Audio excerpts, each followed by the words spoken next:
breaking news tonight. Venezuela's leader captured by American forces.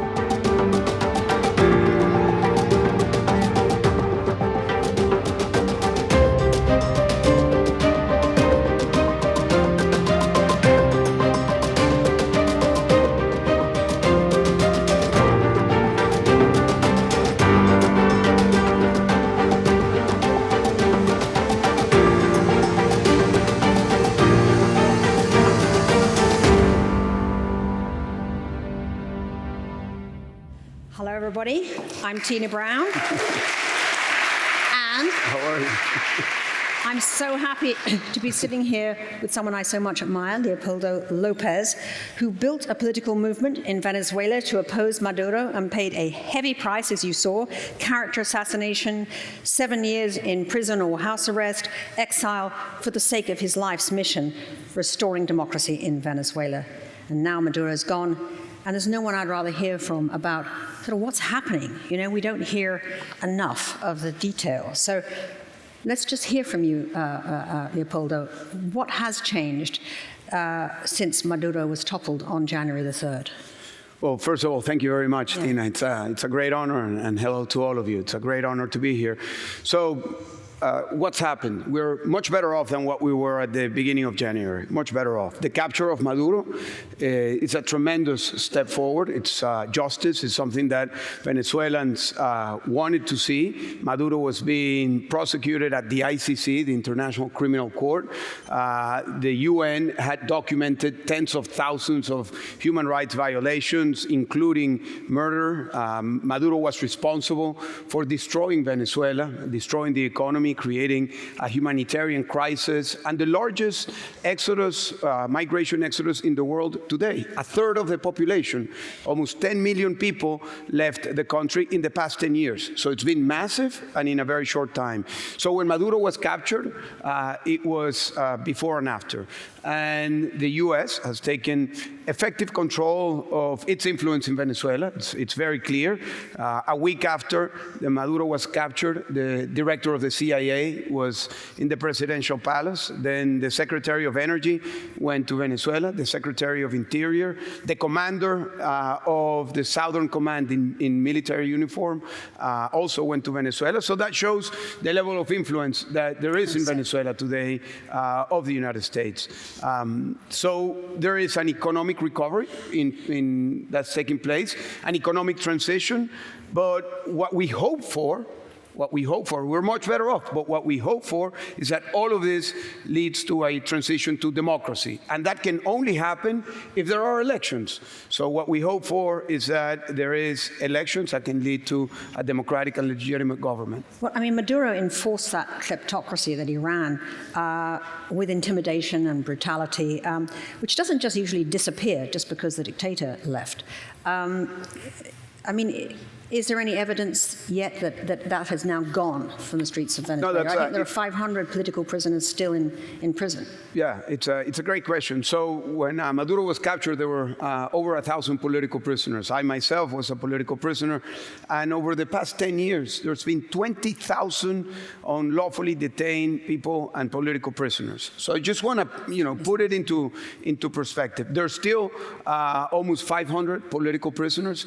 And the repressive state is still in place. What does that mean? The repressive state has at least 3 pillars. The laws, the hate laws that criminalize free speech, the laws that criminalize NGOs, humanitarian, religious, educational. Those laws are still in place.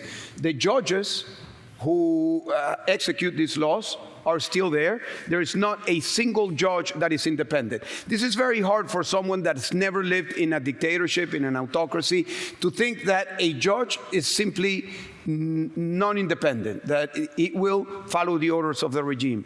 And then the repressive state itself, the operational, the police forces, the thugs, the paramilitary groups, all of those people are still in place. And that needs to be a priority. We want elections, yes, but the dismantling of the repressive state needs to happen now. There is no excuse, and I think that this needs to be a priority for the U.S. as well. So are people disappointed that Maria Corina Machado, who fought so hard for democracy, has sort of been sidelined by the Trump administration? I mean, she gave her Nobel Prize to Trump, and yet she wasn't called back. Well, I think the U.S. made a decision to do a transition from within. I think that decision was greatly influenced by the experience in Iraq, that they went in and there was a commitment to stay for many years and spend a lot of money because nobody knew how to turn on or off the light after they went in. So the decision to do a transition from within, I think, it's a reality, it's there, but there is also a reality. The people of Venezuela, that cannot be sidelined. The will of the people of Venezuela that elected Maria Corina in 23, that because she was not able to run, elected Edmundo González with 70% of a vote in 2024, and that was proven. And now the majority of the Venezuelan people want democratic change, and that cannot be sidelined. And I think what we need to work is how can the priority of economic recovery, of stabilization, also goes with the transition in parallel, without friction and without conflict. That's what we need to build. Right. Well, of course, freedom in the press is a huge aspect of this. Venezuela currently ranks near the bottom, 160th out of 180 countries, according to Reporters Without Borders Press Freedom Index. And so many investigative journalists have gone into exile. I mean, we had two brilliant Venezuelan journalists on our stage here last year. I mean, how much movement do you see to restoring a free press, and what is the press, doing in Venezuela? Yeah, as you very well say, Venezuela is one of the lowest-ranking countries in the world in terms of freedom of press, but also rule of law, also in humanitarian crisis, also in migration. So I just think it's important not to lose sight of the compounded crisis that Venezuela is undergoing. And one of the first victims was truth, and this happened many years ago, and it took 14 years for the world to understand that Venezuela was a dictatorship. Before, it was a Chavez experiment, direct democracy, tropical democracy, and that was a big change when people understood that it was dictatorship. And that was the closing of the press, the closing of radio stations, TV channels, blockade of hundreds of websites that today are still blocked. So the current situation of the free press is that there is an opening, but there is still fear. There is no free press in terms of the radio and the TV stations. It was a big news that our TV station named some of the opposition leaders, that named Maria Corina, that said something about the opposition. And that was big news, but it's still not balanced. So where do Venezuelans get truthful information? Do they look to the international press? So the way Venezuelans consume information is primarily WhatsApp. That's a main source of information. Then TikTok, then Instagram, then some websites, then the TV. There's no press, 0% by press, and 1% X. X was banned in Venezuela. So there is a lot of not just censorship, but there is a lot of noise. And there are very few independent journalisms, but there are some that have survived and that remain sources of credibility. And in times of crisis, those independent journalists that are doing important, not just investigation, but good reporting, become the sources of credibility. What do you think that the big story on Venezuela is that isn't being told? And do you rate what the international media is saying? Well, I think that there is an important story that is unfolding and will continue to unfold, and I think that it needs to be the interest of investigative journalism, which is what is this economic transition look like? There is in process the privatization plan to give out the assets that were expropriated, the land. It's happening in the oil sector, so a lot of capital is moving, and I think we need to look at the experience of what happened in Russia during the 1990s, where there was massive privatization without clear rules, without transparency, that created an oligarchy that then led to the current autocratic structure that Russia has. And I think that requires good, thorough, investigative journalism. Yeah. Who are the actors, the external actors? Who are the local actors? Because Venezuela is coming from being under the sphere of influence of the Russian kleptocratic networks, of the Iranian mechanisms to evade sanctions, with the Chinese investments, with the presence of the narcos from Mexico, from Colombia. So that's the ecosystem of the Venezuelan economy. So it has been a criminal economy. So how that criminal economy transitions to a more open economy, I think will require for sure the support of investigative journalism that would be the guardrails. Absolutely. Well, it reminds me of a great book by William Browder, Burn Notice, when he wrote about, the crazy Wild West of that Yeltsin period in Russia. And I'm sure there are many lessons learned. Yeah, absolutely. So, this moment of hope in Venezuela has been a long time coming for you personally, and you spent 7 years on and off, right, in Ramo Verde prison, under house arrest afterwards as well for spearheading the anti-government protests. Can you tell us about the case against you and how hard those years were in custody? Well, actually, my case was a case about freedom of speech. I led the protests against Maduro in 2014, and tens of thousands of people went to the streets. The reaction of the regime was repression, and it was the first massive repression, torture. There was a warrant for my arrest. I went into hiding, and I made the decision to turn myself in. Amongst other things, because I knew that we needed a break in the perception of what was happening in Venezuela. Up until that point, there was the idea that Venezuela was a decaying democracy, but not a dictatorship. And this was a before and after, the protests, the repression. So they opened a case. They had no proof against me for anything. So they accused me of inciting violence through my speeches. So the entire process was the analysis of my speeches. And actually an expert came and she said he has never called for violence. No words of any of his speeches. They were passionate speeches, but he never called for violence. So the judge concluded that I had the capacity of sending subliminal messages to the Venezuelan people. And on those grounds, she sentenced me to 14 years of imprisonment. So it's a case of freedom of speech taken to the extreme when you send subliminal messages to the people. Well, that's incredible. So what was it like being in Ramo Verde? Well, that's a Ramo Verde prison. It's a military prison. I was a civilian in a military prison, so I was in a building most of the time by myself. It's in a small cell. They would cut the electricity every night, so I had 12 hours of complete darkness. Very little contact with other prisoners. At the beginning, I was able to read. At the beginning, I was able to write, but then they took that away, so I was not able to write. Having a pen and a paper was something of great value, and I actually was able to write a lot because to complain in a military prison, they said, do it by writing. So I would complain every day and take a piece of paper, and I had a pen, and that's how I was able to write an entire book throughout years. Extraordinary. And how did you manage in the end to get out of Venezuela into exile? Well, it was a long period. So first I was sent to house arrest. Actually, one night I get a bang on my cell and they say you have a visit. And that visit was Delcy Rodriguez and Zapatero, the ex-president of Spain. And they were... they was in the middle of a protest cycle. So they wanted to send me to house arrest, and I said no. And I was able to get my hands into a phone. So I recorded a video supporting the people that were doing the protest. So in a second visit that Delcy Rodriguez made, the video was aired. And she said, what is this? And I said, well, that's exactly what I'm telling you. I support the protest, the people, and the call for change.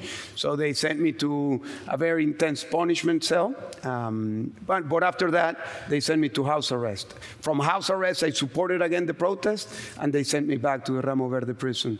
And then in 2019, I was able to escape with the support of the guards and the military and police. And it was again in the middle of a protest that was taking place in 2019. And that's when you went to the Spanish embassy? Yes, so I went to the Spanish embassy and I stayed at the Spanish embassy for a year and a half. And I think I'm one of the few people that have witnessed in recent history all of the protocols of the Geneva Convention being put at test. So the cars not being surveilled, like the sanctuary of the embassy. The regime cut the electricity, cut the water supply, the trash service. There would be drones over the embassy, surrounded by the police. And I saw the ambassador also doing an incredible job of diplomacy, because they were asking almost on a weekly basis that I would be handed to the authorities. And so how did you actually get out of Venezuela? So I decided to escape. One day the ambassador comes and he tells me that he was going to be removed. I had not seen my kids for 2 years. When I went to prison, my older daughter, Manuela, was 4. My son, Leo, was 1. And then I had not seen them for 2 years. I had not seen my father for almost 7 years. So many things happened, and I decided to escape. It was the end of 2020. And I was able to leave the embassy, actually with the support of the ambassador. We were able to cross the checkpoints. And then with a group of friends, we were able to organize my escape as a commission of the electricity company. We were able to get our hands into an electricity company car. Venezuela is still a Caribbean country, so they were able to get a hold of an official car. So we crossed the territory all the way south, and from there we crossed. You were in the Colombia. trunk, weren't you? What's that? You were in the trunk of the car? No, actually I was with a uniform, with my credential. Dressed as an electrician? Yeah, I have pictures of all of that. And then at the very end we were caught because there was not a checkpoint. We had the Rio Meta, Colombia on the other side. So we get there and we go into the boat. And when we were about to depart, the military came and they said, come back. But we were all wearing COVID masks. My role was to be very sick if that happened. So a friend was the face of the negotiation. One thing led to another. They found that we had some cash, and then he said, I'm going to call the general. And the friend said, well, don't call the general, because if you call him, you're not going to get any of that. So he said, but who are you? No, I have a financial case, not politics, right? No. And now, in the meantime, I was in the back with my COVID mask, and you sped away. When I got home, I told Lilian, my wife, I said, maybe if we have a 4th kid, maybe we need to come COVID, because there was, the reason I'm here is because I was able to have that mask. If not, incredible. So, of course, now you live in Spain.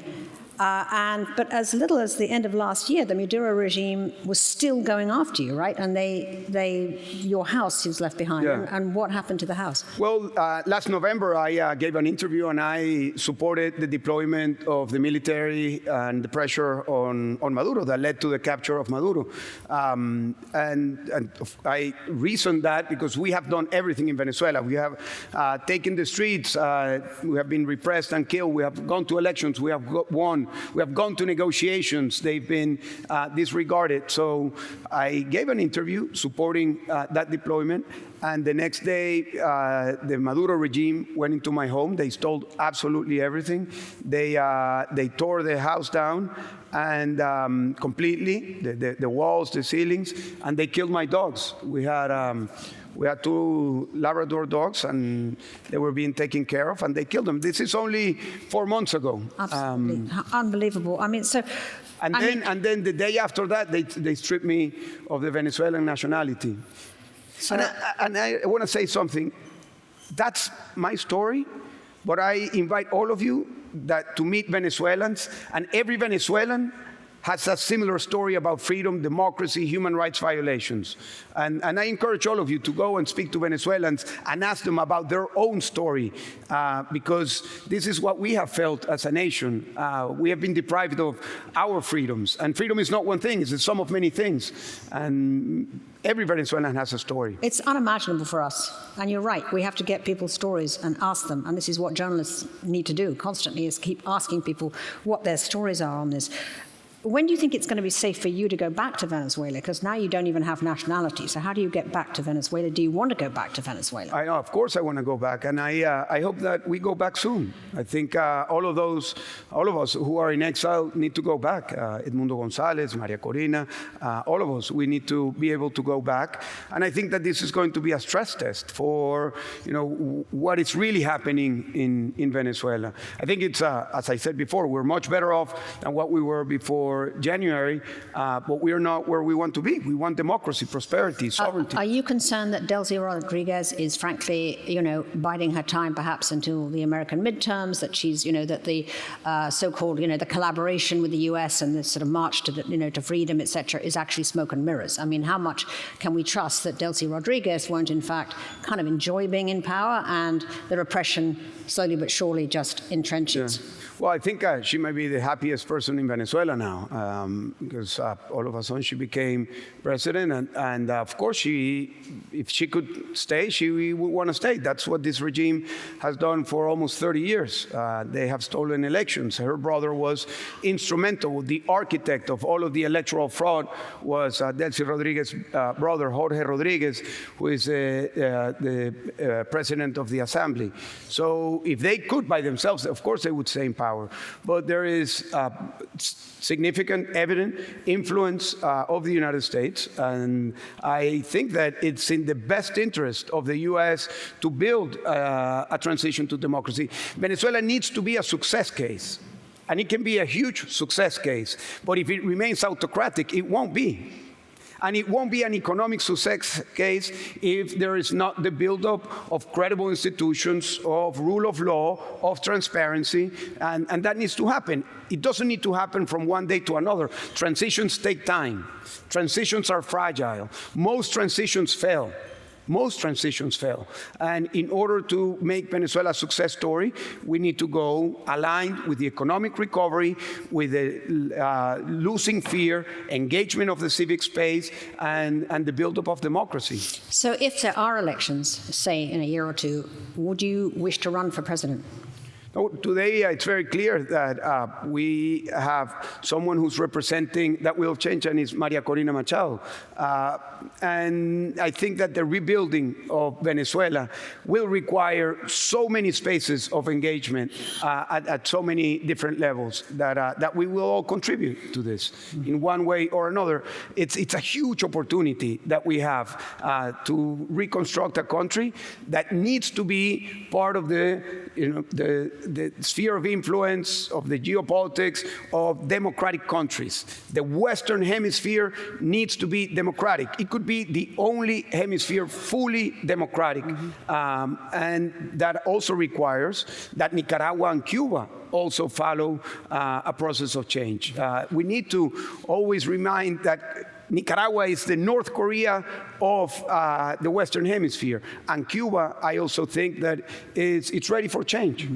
Well, thank you so much, Leopoldo. I think the role the press can play is by keeping the eyes on this transition and scrutinize and not let the regime off the hook, but to keep doing that. I hope we all will. And I want to thank you so much for joining us today.